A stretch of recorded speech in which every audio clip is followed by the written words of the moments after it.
cold tightens its grip as you wander toward the marketplace, the heart of medieval commerce, or what passes for it under gray skies and a biting wind. The square opens before you like a stage, muddy ground trampled into uneven ridges by countless boots, hooves, and wagon wheels. Stalls lean against each other as if bracing for the next gust. Bits of cloth flap overhead, pretending to be roofs, while smoke from a dozen cook fires drifts lazily across the scene, carrying the unmistakable smell of charred meat and something less identifiable. Vendors shout above the wind, their voices rough from cold air and years of bargaining. You pass a table where a man sells onions the size of a baby's fist, bundled in ropes that sway when he gestures dramatically at passing customers. Beside him, a woman presides over a basket of shriveled apples, their skins wrinkled like monks who've taken vows of austerity. It's January, after all. Anything fresh this time of year costs more than your dignity can afford. You pause at a butcher's stall where carcasses hang stiff in the cold. The meat glistens faintly, preserved more by weather than by skill. A couple of dogs lurk nearby, tails wagging, eyes locked on the dripping ends. The butcher swats at them half-heartedly, attention divided between his wares and the gossip floating through the square like smoke. Someone mentions grain prices. Someone else curses the miller for cheating on weights again. Historians still argue whether medieval markets were hubs of community life or just excuses to yell at strangers. But standing here, boots sinking into half-frozen mud, you suspect it was both. You drift toward a baker's stall, drawn by the faintly sweet smell of bread. Round loaves sit stacked in uneven pyramids, crusts hard enough to double as self-defense weapons. The baker, a red-faced man with flour dusting his eyebrows, sells them for a few pennies each. They're mostly rye. Wheat bread belongs to the rich, but at least they're warm. You buy one, tear off a hunk, nearly crack a tooth, and chew thoughtfully while the wind tries to rip the hood off your shoulders. At the center of the square, a fishmonger yells about eels, holding one aloft like a trophy. Its body glistens in the pale light, still twitching faintly. Children giggle, pointing, until the man slaps it onto a board and begins chopping. You look away.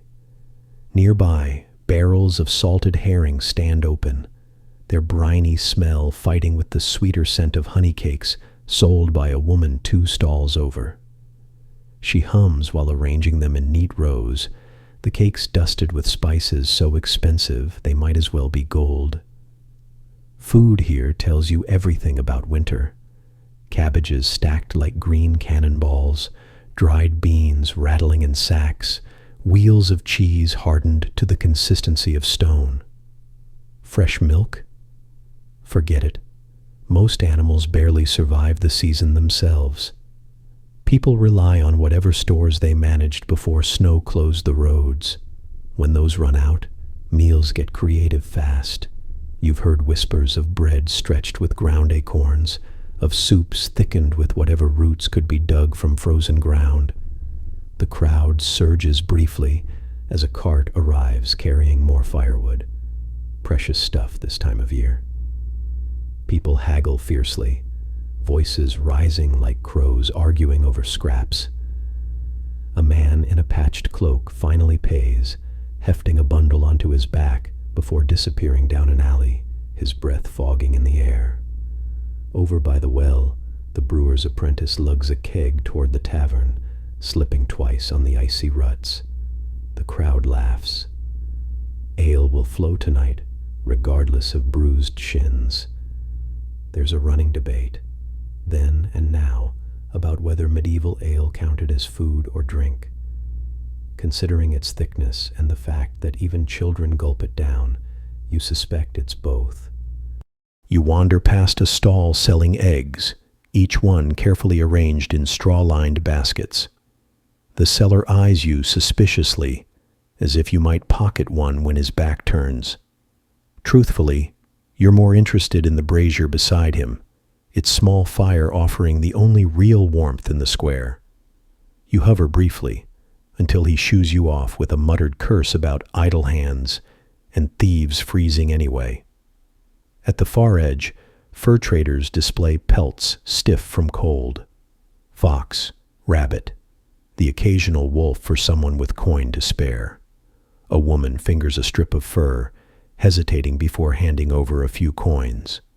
Winter forces everyone to choose, warmth or food, comfort or survival. A sudden gust scatters loose straw across the square, rattling shutters and sending chickens squawking under carts.